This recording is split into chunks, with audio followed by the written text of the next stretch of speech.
A skirted funeral dress is too revealing. You must be trying to attract men. I've had enough of my husband's biased thoughts. Divorce? Bring it on.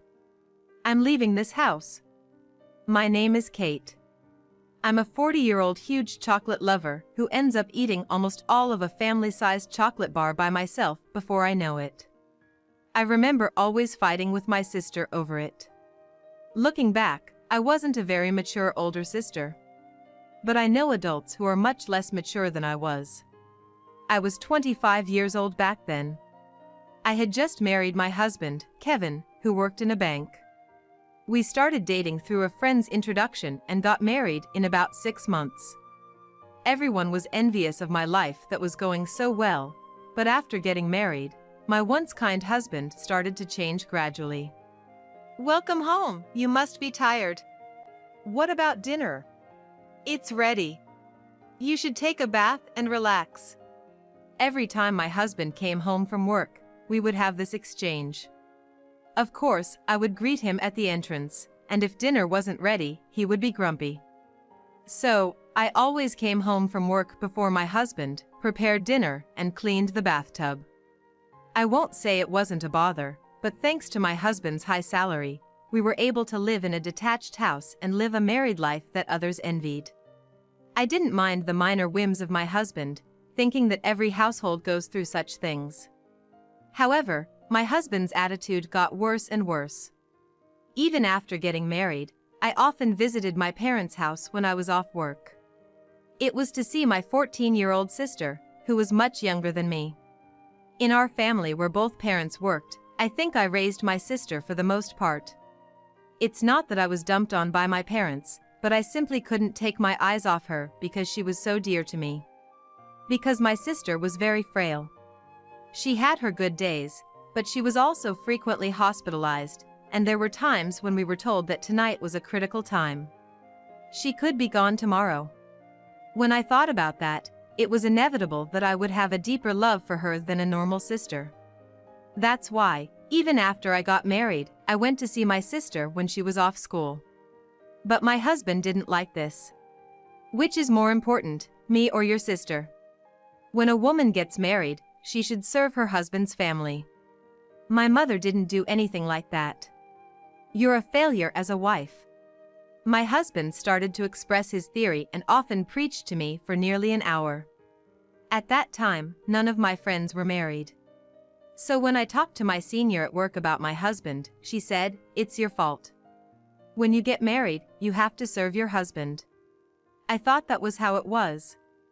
Looking back now, I realize I was ignorant. But even so, not seeing my sister was not an option for me. Because my sister's health was deteriorating. She was hospitalized again and was allowed to visit only for a short time in a sterile room. Rushing to visit when possible is a natural thing to do as a family. I sometimes took a day off from work to go, and I started going to the hospital even on days when my husband was off. But of course, my husband vehemently opposed this. One day, he suddenly invited his mother, my mother-in-law, to our home, and in her presence, he confronted me. "What on earth are you thinking?" "What? I take care of our home properly. What's wrong with that? Really, you're a hopeless woman. Even after I've told you countless times not to wear skirts, you still wear them. It's hard to look at a married woman in a skirt. What's wrong with wearing the clothes I like? And this is a dress that my sister chose for me. I can't just give up on it." There you go again. Whenever something happens, it's always about your sister Kate. The one you should care the most about is me. Who do you think provides for you? Hey, I have a job too. There's no reason for you to say you're the one providing. This is going nowhere. Listen, I've contacted your workplace and told them you're quitting. You should be grateful. From now on, you're going to focus on the house. What are you talking about? What are you doing without asking me? I'm not listening to you. From today, you're going to live with my mom. You can learn from her what it means to be a wife. I don't understand what you're saying, you're acting crazy. Shut up. The enraged husband smashed a glass on the floor. He didn't stop there. In his fury, he began to throw things around indiscriminately. Needless to say, seeing the shattered glass made me truly afraid of my husband for the first time. Regret washed over me, wondering how I had ended up marrying such a man. Later, I called my company to cancel my resignation, but they told me not to cause trouble. Apparently, my husband had demanded my resignation in a way that was borderline abusive. So I lost my job and ended up staying at home as my husband wished. When I reported that I had quit my job as he wanted, my husband cheerfully apologized, saying things like I might have gone a bit too far, but there was no way I could believe his smile after seeing his true nature. The next day, my husband suddenly brought home a bunch of his work colleagues. He proudly announced, "I thought I'd show off my beautiful wife," and even his subordinates and colleagues chimed in, complimenting my looks. To top it off, he unilaterally announced, "My wife is an excellent cook. Please try her food before you leave." Wait, this is too sudden. We don't have enough food for everyone. It's okay, something simple will do. I don't want you to overwork yourself. I can go shopping if need be. Hearing this, one of his female coworkers exclaimed, "Your husband really loves you." I'm jealous. No, this man just has a good public face. If he truly cared about his wife, he wouldn't bring home a bunch of colleagues as if forgetting about our huge fight the day before. Filled with resentment, I began preparing the meal with my mother-in-law. After about 3 hours of eating and drinking, his colleagues left our home. "Ha, you! What?" My voice instinctively rose at my husband's disgruntled demeanor. I was anxious, wondering what would happen if he threw a tantrum like he did the day before. "Can't you be a little more cheerful? It looks like I'm not able to educate my wife properly." I didn't remember doing anything to deserve his criticism, but I couldn't talk back. I was scared. "I'm sorry." Even a child can apologize.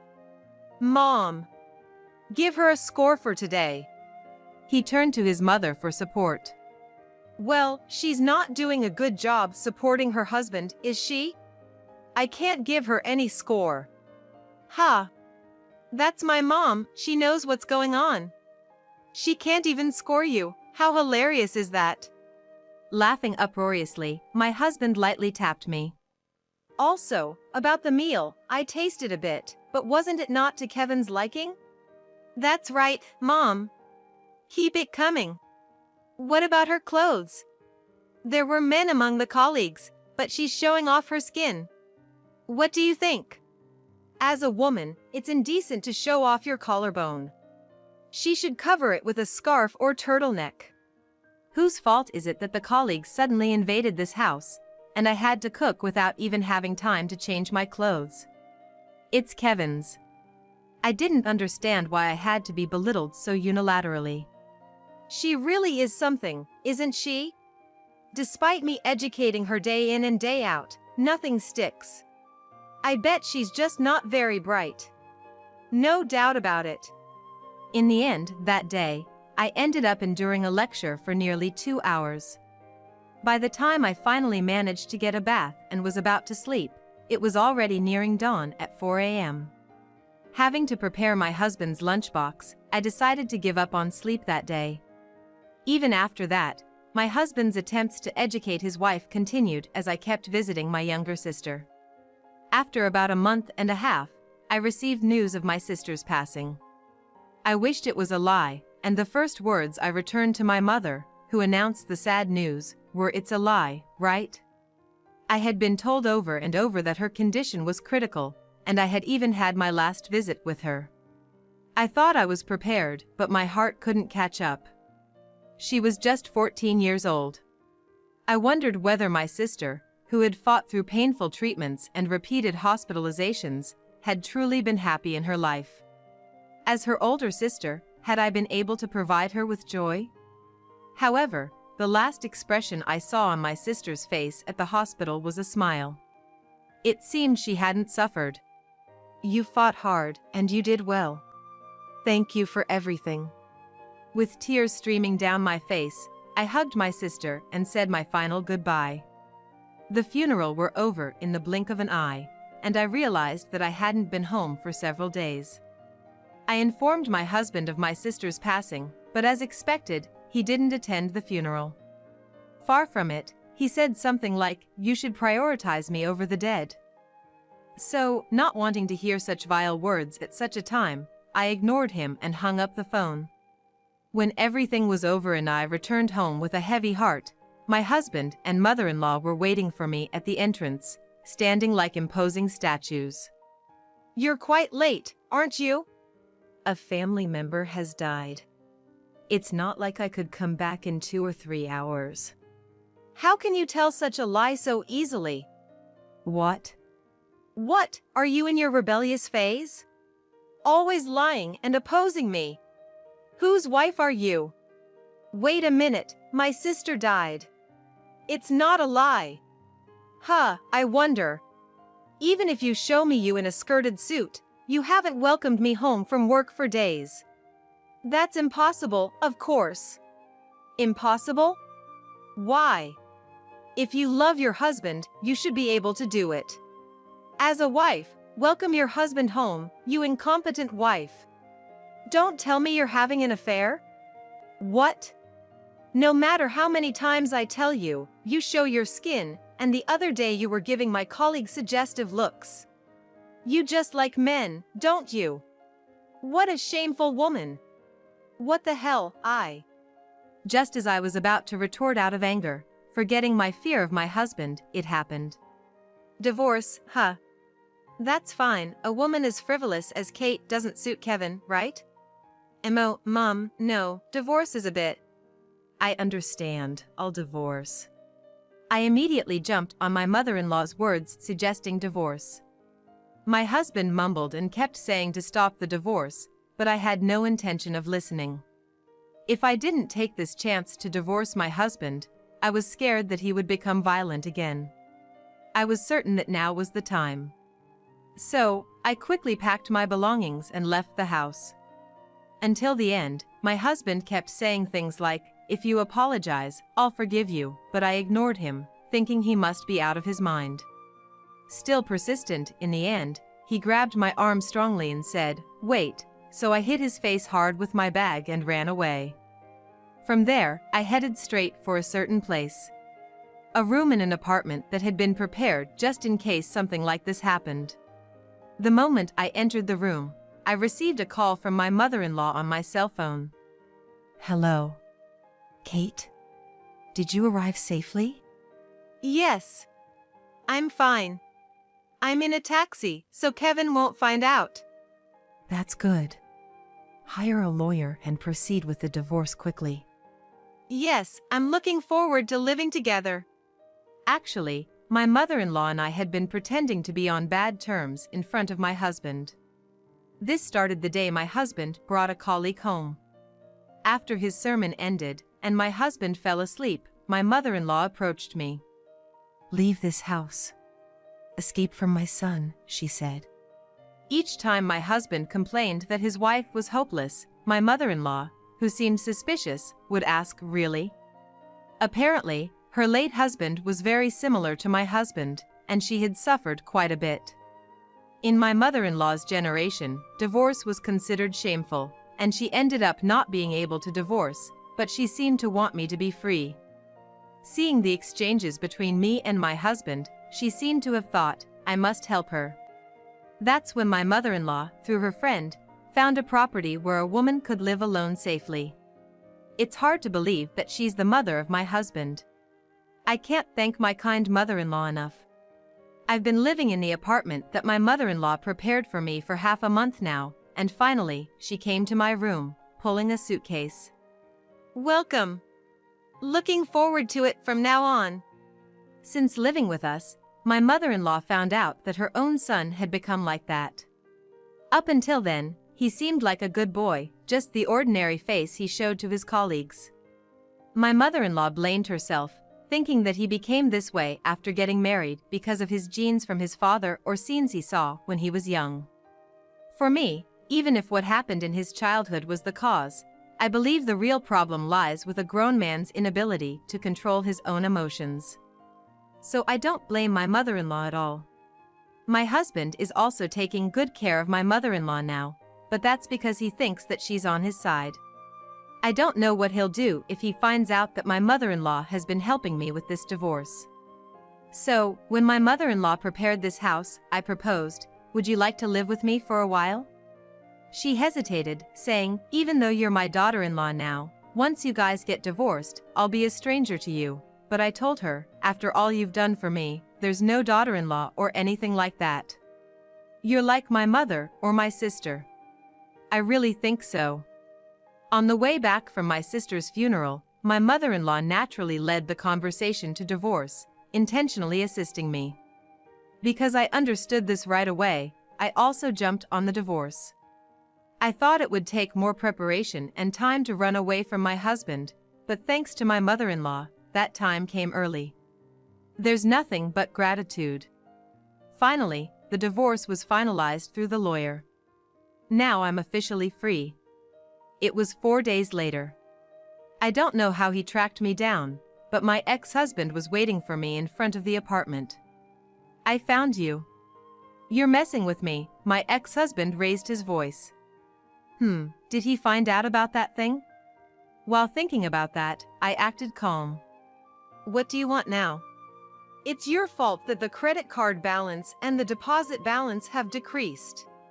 "What are you talking about?" "Don't play dumb." Actually, before the divorce, I was buying furniture for this house with my husband's credit card little by little. I also secretly withdrew money from the bank account. This is my plan. When I consulted with my mother-in-law, she told me to go ahead and do it, so I emptied the account without any worries. The reason why my unemployed mother-in-law and I can live elegantly, having tea parties every night, is thanks to this money. "That's my money. Are you just going to do whatever you want without consequences?" "Your money?" "The credit card you made after marriage, and the money we saved together, right? It's our shared property as a married couple." As I say this, I smile at him. Then, from behind me, "Oh, you found out, didn't you?" My mother-in-law came back from shopping. "Ah, you are back," I say, with my ex-husband speechless behind me. "What? Why is Mom here?" "Well, because we're living together." My confused husband and my nonchalant mother-in-law. "So, you lied about going back to your parents' house? And why are you living with Kate, not me? I don't understand." I've given up on you, Kevin." "Huh?" "I was the one who helped Kate escape. And to tell you the truth, Kate and I had already teamed up behind your back when we started discussing the divorce." "But Mom, you were trashing Kate like crazy." "Yes, well, when I was ranting about her, I was actually picturing you in my mind." "What do you mean?" "Because you're a dim-witted son, and the kind of son who gets upset over a woman's exposed collarbone. I thought Kate would be in danger. She deserved better than a husband like you." My ex-husband was stunned by his mother's words. I, on the other hand, found his mother's retort so amusing that I burst into laughter right then and there. "Mom, you know I'm your son, right?" "Unfortunately, yes. I should have raised you better." I couldn't help it and burst out laughing even louder. "You're just like your father, you know? Seeing you treat Kate so badly made me think of myself. I thought, what if she leaves? Then you might fall back on me. I couldn't risk it, so I separated from you and moved in with Kate for both our sakes." His mother's revelation brought tears to my ex-husband's eyes. Finally, when he yelled, "Is it my fault?" "Why? You're my parent. You've neglected me," even his mother was laughing. "Do I still need to parent a man who's about to turn 30? She scoffed. Our loud confrontation had attracted a few curious neighbors. They were chuckling at my ex-husband, saying, "What a spectacle he's making." Thanks to the watchful eyes of the neighborhood, he did not raise a hand against us and slunk back into his house. However, it seemed like he had gone off the deep end overnight. He started bad-mouthing us to his coworkers who used to come over for drinks at our place. My ex may look nice, but she neglects her husband. My mom is a mother who doesn't care about her child. They're both spendthrifts, he whined to anyone who would listen.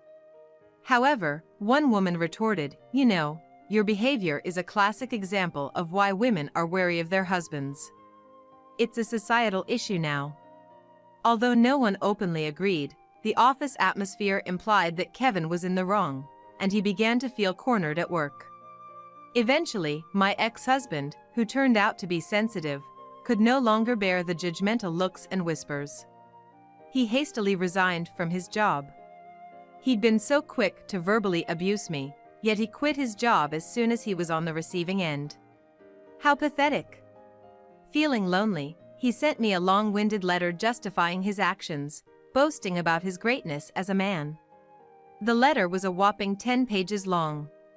I was taken aback when I saw the thick envelope.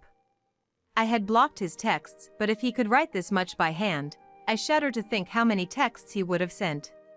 His last sentence was, "If you ever miss me, feel free to contact me," so I cheekily replied, "Then please proceed with the property division." Of course, that resulted in a huge fight as well. I used to live in fear when we were under the same roof, but not anymore.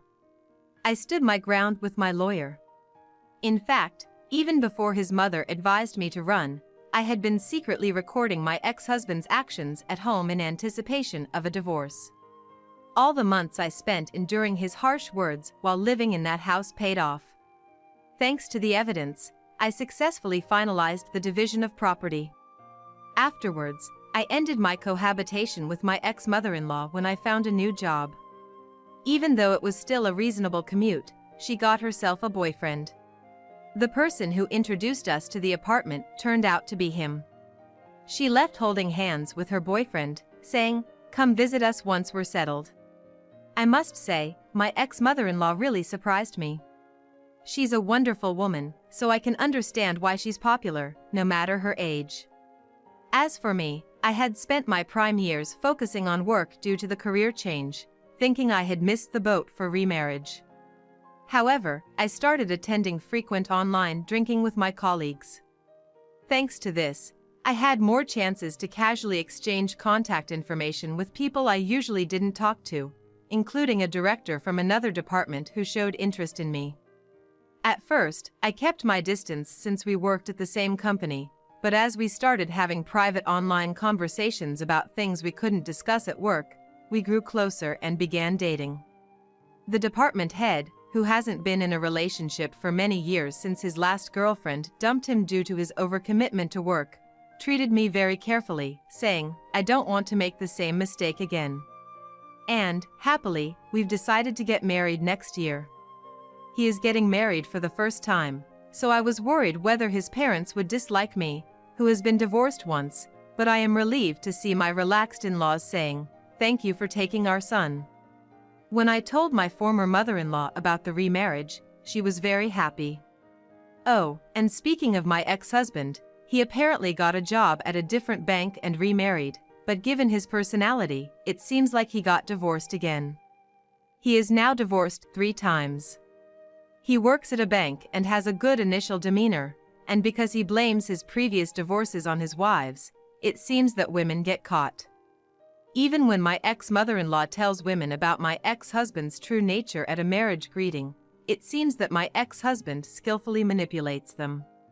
Well, once you reach 3 divorces, you'll probably be avoided by women, but I hope there won't be any more victims. I think he won't have a good end because he's probably hated by many women. Well, it's none of my business anymore.